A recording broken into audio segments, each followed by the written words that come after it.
Right now, we want to talk about the man and his music. Joining me now is Tom Power, host on CBC Radio 2 Mornings. So Tom, how did you react when you heard the news this morning? He's 52 years old. I think it's really devastating, but it's devastating in a different way than I think hearing about someone who's one of these larger-than-life characters, you know, your Princes or your David Bowie.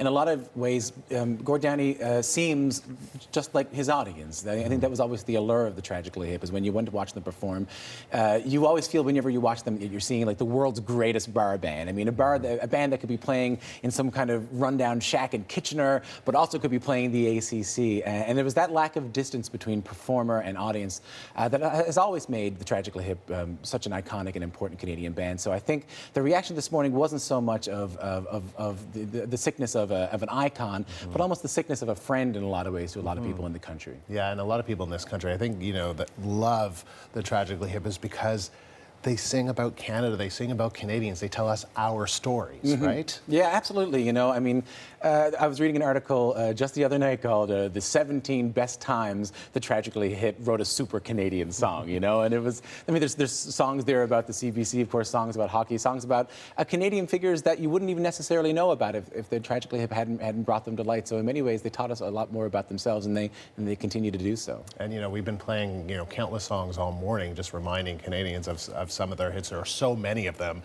but you've got a top three. Not so much a top three, but I was thinking a lot about their impact and their cultural impact in this country. And so, first off, it's like, what was the first Tragically Hip song you ever learned? The first Tragically Hip song you ever heard? To a lot of people, it was New Orleans is Sinking. You know, whether you actually heard the Tragically Hip sing it, or in my case, you heard a really bad band in junior high cover it. But when I was trying to learn how to play the guitar, the first thing you wanted to know was how to play the guitar solo in New Orleans is Sinking, and you wanted to do the speaking part in the middle of it. I think you have a clip of New Orleans is right there.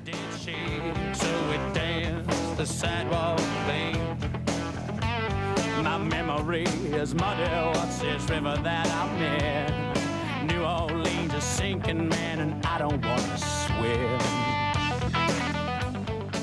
But also, I really want to talk about those rare cultural moments that this country has. We don't have that many of them, but one of them was when they played at Woodstock. And I remember being called downstairs, and I was upstairs because the Tragically Hip, like one of our bands, was going to play this gigantic festival, and me and my entire family and people were calling. This was before social media, before the time where we would be tweeting and everyone would be able to see it. Yeah. It felt like the entire country sat down to watch this band perform and to watch Gord Downie perform. And I'm so excited we're still going to get to see him perform. I'm still so excited they're going to continue to tour, and I'm so excited we get another opportunity to sing and hang out with him and have another one of these big cultural moments. This was a big one. Yeah, I bet. You know, and what do you think about that? That there is going to be, you know, that Gord Downie is going to tour with the band for one last time, and what do you think that's going to mean for the fans? Because it's going to be, in many ways, wonderful, but in many ways just so sad, right? I think in another way, like to speak to the idea of distance between audience and performer, it's really reflective of that. I mean, so many performers, they don't seem like us. They don't seem like one of us. So they seem like they would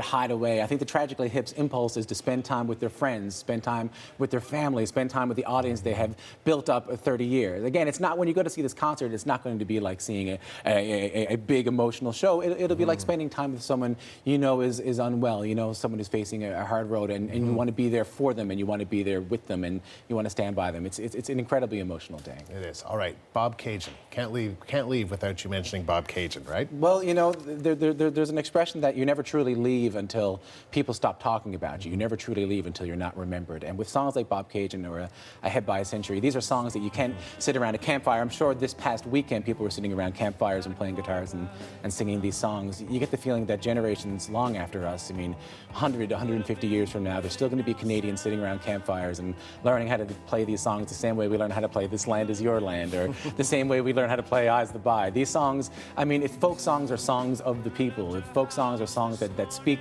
to the people, then Bob Cajun and the Tragically Hip songs are certainly Canadian folk songs, and they're going to last forever. Tom Power, good of you to come in this morning. Thank you very much. Thank you so much for having me.